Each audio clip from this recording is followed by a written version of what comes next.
Hey guys, welcome back to another video. Today I'm going to be showing you guys how to replace your oven's igniter. Your oven actually usually has two igniters. One's for the broiler, one's for the bake function. This is for the bake function. In some ovens, they are interchangeable. In this specific GE oven, which I'll show you the model number down here, so I can zoom in. That's the model number down there, and I'll put that in the description or the title. And this one, they are not interchangeable. I didn't know that when I first started. So I ordered a few different igniters here. Let me kind of work you through, because the first step is you got to decide what you're going to order. This is the one I've already taken out of my oven. This is the one that went bad.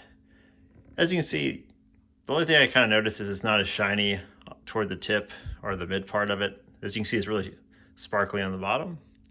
It's got a little bit of white stuff on it. Still really shiny on the back part there. But I plugged this in, I tested it, it's not working. Basically the oven, when you hit bake, it would turn on, it would act like it was gonna start, but it just wouldn't get hot. And basically what happens with these gas ovens is this igniter turns on. Once it gets to a certain temperature, then the oven releases the gas, and this ignites the gas down there.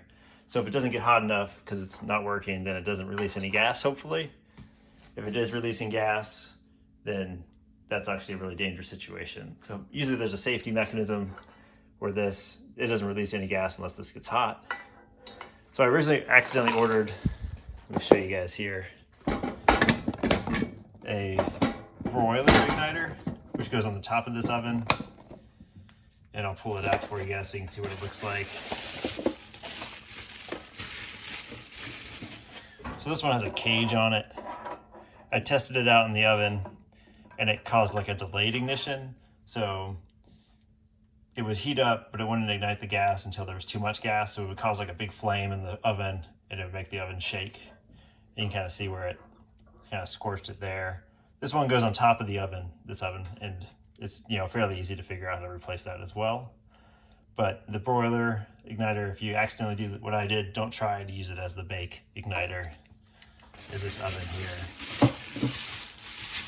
So then I ordered a bake igniter from this company, Parts IPS, and they had really fast shipping, but unfortunately this is a very fragile part. So of course it showed up weird in there, showed up broken. And basically they didn't package it very well. And I'm not sure if this is their fault or if it's GE's fault. Let me just show you guys here kind of what we got. Basically, this foam is supposed to have the igniter in there. It didn't have it in there. It was just loose in the box. And then the igniter was smashed to a bunch of different pieces. So I said, okay, I'll try them again. They gave me a refund. I ordered another one. Same thing. Came smashed.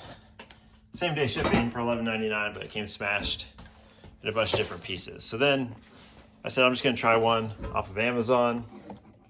And this is what I get off Amazon. There is this kind of discolored mark on it, but you can see it's still really shiny. And I looked on their Amazon listing and they did say that they do like a test on it that makes this mark show up on there.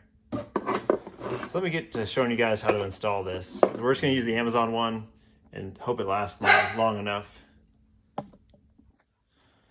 These Amazon ones, they aren't known for lasting a super long time, but they did ship it to me without damaging it. So we're just gonna try it out. It was $30 for the Amazon one, and it's like $70 for the actual GE part. Let me see if I can get you the part number on here. Yeah, here it is. That's the part number you want. And I'll put a link to that down below. I'll put the link where you can buy it on Amazon. Again, 30 bucks. They say they test it.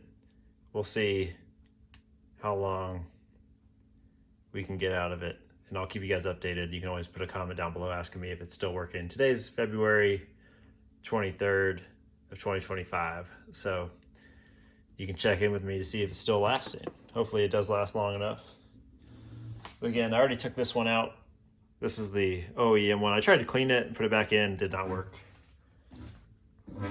This is my oven here, so I'll put you guys down. kind of show you what we need to do to start this project. Put you guys on this here. First thing, you're gonna end up having to pull your oven out to do this project because you need to get behind it. To make that easier and to get things started, go ahead and take your oven door off. I'm gonna show you these hinges down here. You pull that up, you pull that up, and then you have to pull this kind of up at an angle, and then just pull it kind of at 45 degrees, and that comes right out. And I'm just going to put this over on the side out of the way.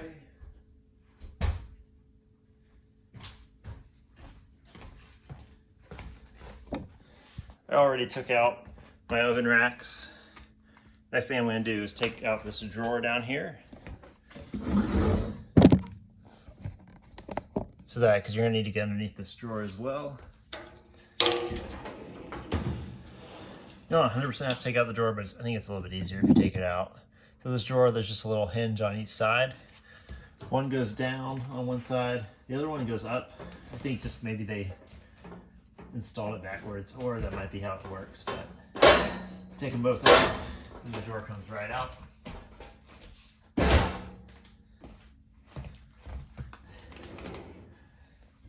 The next thing you're going to want to do is take out this bottom part of the oven. I'll show you, which I already have loosened up here, but I'll show you kind of what the deal is with it. So this part here is usually tucked underneath, kind of like this, and then you got to pull it out. And there's usually, on mine you can see there's like a sheet metal screw on each side. I already took those out, and then it kind of sits flush on there. And this part did take a little bit of time of wiggling it back and forth to get it out. But once I did that, it does come out nice and easy.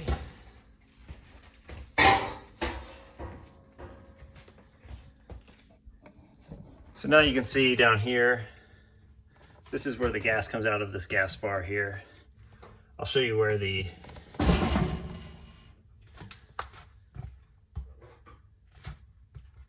new igniter is going to go. So the new igniter sits here where these screws are.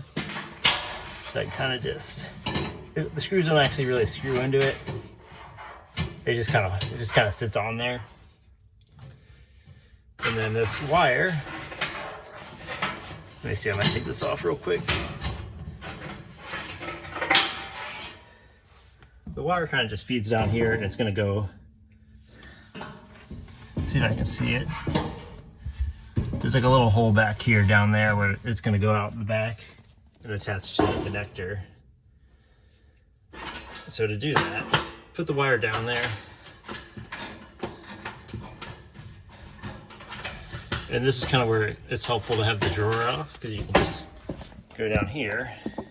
Let's see if I can see it.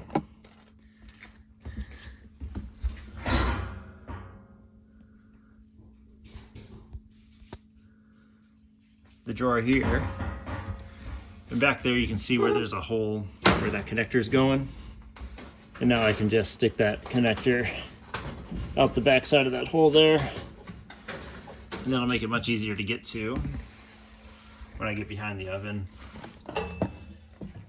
You can also just have someone kind of feed you the wire while you're back there from the top, but if you're by yourself, that's kind of the best way to do it. Next, we're gonna go ahead and get this connector on there.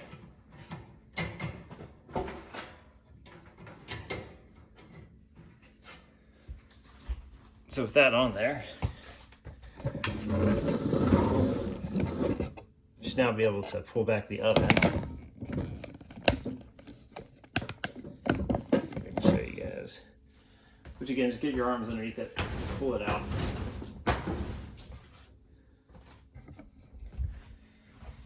Make sure your gas is off.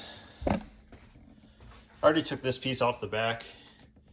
It's basically just held on by 3 screws. And it just sits kind of over these wires back here. And you just pull it down and it comes off. So let me pause you guys and I'll kind of show you what I'm doing in the backside. All right, so I'm behind the oven here.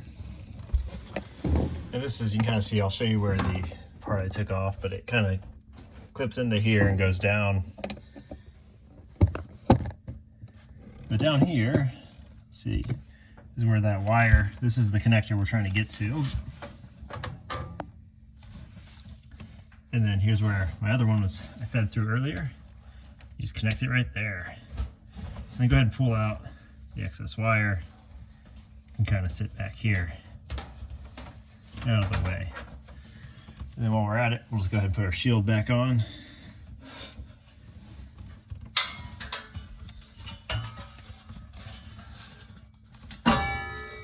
Just kind of covers it. Goes back up into here. Sorry, I was looking at my knee there mostly.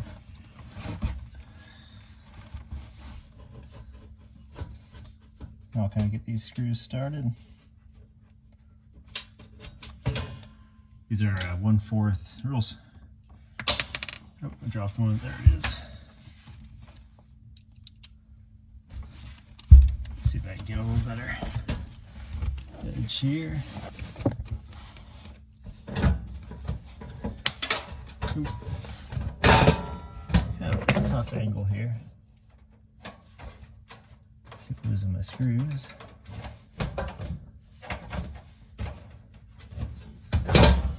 On it.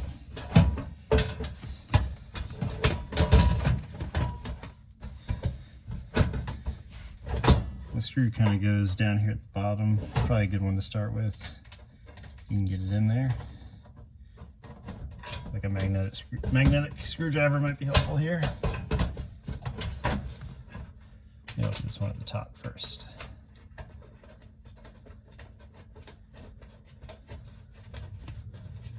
There you go.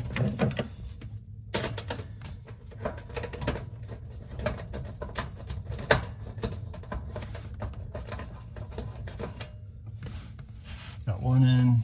Let's see if I put the other one. There were 3, I lost one.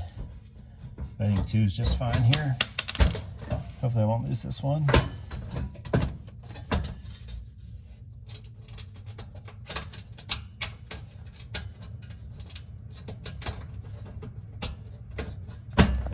I'm almost done here, guys.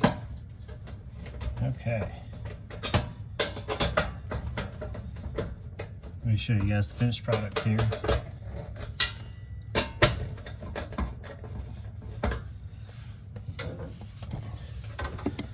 So this is the cover, kind of goes up into this space here and then clips down into here. So now we're all done back here.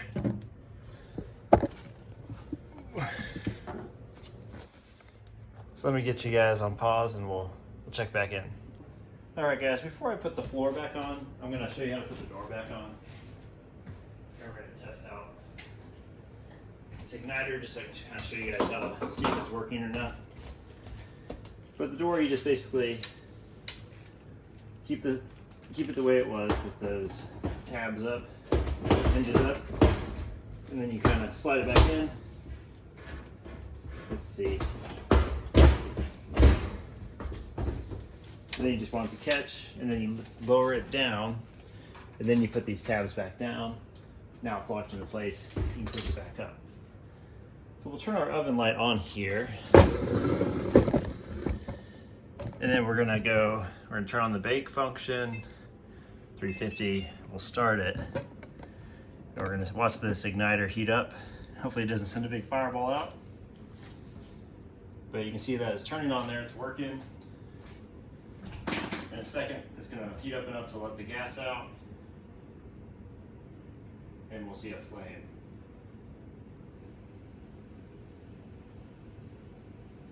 Let's give it a second here, hopefully doesn't do anything too crazy. Definitely do this with the door closed.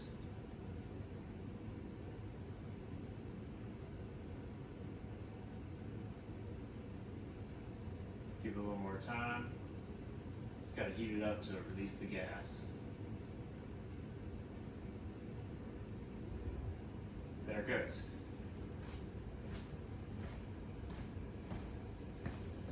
So I don't know if you can see there, but there's a little flame. We won't open it up or anything. But you can see that kind of blue flame down there. That means it's working.